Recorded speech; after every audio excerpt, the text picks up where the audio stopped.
Será que o Davidson Figueiredo vai se dar bem na categoria galo do UFC? Trazemos as análises para vocês agora, se liga!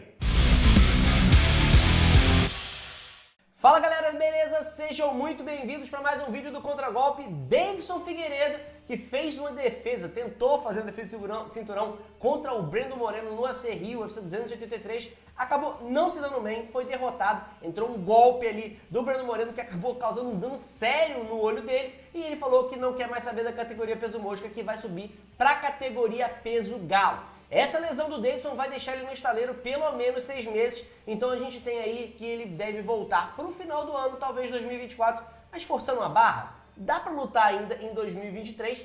E aí, ele vai estrear na categoria peso galo contra quem? Será que ele se dá bem lá ou fica só no top 5? E essa é uma pergunta que a galera tá fazendo, será que o Davidson tem tamanho para bater de frente com essa galera? E gente, vamos ser sinceros com 2 pontos aqui. O primeiro deles é que a média da categoria dos galos não é tão mais alta do que a altura que o Davidson tem hoje. Então mais alta quanto, Lenny? Normalmente, a média da categoria dos galos dá mais ou menos 5 a 6 centímetros a mais do que o Davidson tem hoje. Tem 2 nomes ali que se destacam na categoria dos galos, que é o Sean O'Malley e o Cory Sandhagen, que eles são, na verdade, anomalias, né? O pessoal tem 1,80 m dentro de uma categoria onde a média ali está entre 1,67 m e 1,70 m, mas eles destoam e todo mundo acaba tendo que enfrentar eles de qualquer forma e tendo que lidar com esse tipo de situação. A gente vai lembrar que o Potter Yan, que tem na média de 1,71 m, bateu o Cory Sandhagen, então é possível que isso aconteça. E o ponto 2 vocês estão lembrados do nome chamado Cerrudo? Sim, ele era o campeão da categoria dos moças, que subiu, tem 1,62 m e bateu e se tornou o campeão da categoria, irmão. Então, dá pra lutar? Dá. Se tem qualidade, consegue, com essa qualidade, superar esses gaps, que na minha opinião não são tão altos assim, é possível sim bater de frente com essa galera. Viu? Pois é, outra coisa que você tem que levar em consideração é envergadura, que nem sempre é altura. E o Davidson, apesar de ter 1,65 de altura, ele tem 1,72 de envergadura. E a envergadura, ele está completamente na média dos caras. Embora ele seja um pouquinho menor, tem a mesma envergadura. No final das contas, o Davidson Figueiredo, fisicamente, tem porte para ser um peso galo competitivo. Agora, ele, sem cortar peso, ele tendo que ficando mais forte, mais parrudo, será que vai ter um rendimento melhor? A gente tem alguns atletas que tiveram um avanço significativo. Por exemplo, o Robert Whittaker. Robert Whittaker era um peso meio-médio, top 5 no máximo. Provavelmente top 10, ali, fim de tabela do ranking. E depois que ele se tornou peso médio, resolveu parar de cortar o peso, virou o monstro que a gente vê hoje em dia. Outro atleta que também era desse jeito é o próprio Durinho, Gilbert Burns, na categoria dos leves, não rendia, subiu, foi para a categoria dos meio médios, começou a render pra caramba. Charles Oliveira lutava na categoria peso pena, não rendia, foi para a categoria peso leve, virou o que a gente tem hoje do Charlinho do Bronx. Kelvin Gastelum, não, tô sem. Não, Kelvin Gastelum é o contrário, deveria descer de categoria, né?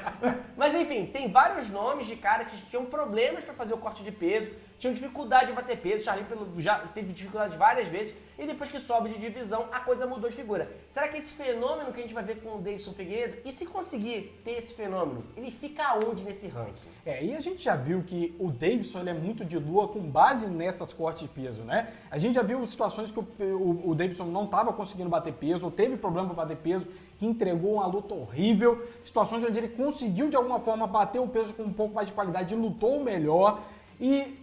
Gente, isso não é algo que não é conhecido por todo mundo. Corte de peso faz mal à saúde. Corte de peso influencia, sim, na sua performance dentro do octógono. E, claramente, cara, quando eu vi o Davidson Figueiredo para essa luta, logo depois que ele pesou, ele bateu o peso, ok. Mas, cara, dava pena de olhar para ele. Ele tava seco, cara... Tremendo. Você parecia que você vai encostar, né? Você vai quebrar ele. Então, não é saudável fazer todo esse corte de peso. O Davidson Figueiredo tá com 35 anos de idade. Pro mundo do MMA, não é mais um garoto. E à medida que você vai ficando mais velho, vai ficando mais complicado. Então, eu acredito que o Davidson, sem tanta preocupação com o corte de peso, com mais carcaça, pode ser um cara mais competitivo sim. Porque o Davidson é um cara que é agressivo, tem uma boa trocação, tem um jogo de solo, de jiu-jitsu que ele sabe se virar bem. Pode ser que no wrestling ele acaba pecando um pouco, mas na questão de finalização de se virar lá embaixo ele consegue se virar bem. Então, ele é um cara que tem todas as ferramentas para brilhar ali. Então, ele consegue levar isso. Eu acredito fielmente que o Davidson com mais carcaça pode dar trabalho para a galera ali da categoria dos galos. Pois é, e tem que levar em consideração uma coisa importante. Essa categoria ele está no volta de 61 quilos, a outra categoria por volta de 65, você tem uns quase 4,5 kg, quase 5 kg de diferença. Você pensa que é pouco essa diferença, mas para um cara que pesa 60 quilos, 5 quilos é quase 10% da massa corporal dele. É muita diferença. É claro que quando você vai ver um peso meio médio subindo para um peso médio, você tem a diferença de peso ali proporcionalmente, né, ao tamanho do cara, não é tão grande quanto nesse caso. Então eu acho que o ganho de desempenho dele vai ser bem grande nesse momento. Acho que ele pode enfrentar. Agora, dentro da categoria como está hoje, o Davidson deveria fazer uma estreia, na minha opinião, contra alguém do top 5. É um ex-campeão da categoria de baixo, tá com 35 anos, ele não tem tempo de ficar subindo no ranking, pegar gente lá de trás. Eu acho que ele tem que chegar logo pros leões. E essa categoria tá um pouco embolada, né? Porque a gente tem ali no topo, o que vai acontecer em 2023? O topo vai ficar lutando entre si. Você tem o Cerrudo voltando aí, deve disputar o cinturão, ou pelo menos o cinturão interino. Você tem o Aljamain Sterling, que é o campeão linear, e você tem o Sean O'Malley, que tá em primeiro do ranking. Então esses três, de alguma forma, ainda não está definido, devem se enfrentar. Isso provavelmente vai travar a categoria daí. Daí pra trás você tem o segundo do ranking que vai enfrentar o terceiro. Você tem o Piotr Jan que vai enfrentar o Dvalishvili. Já é uma luta que vai acontecer em março.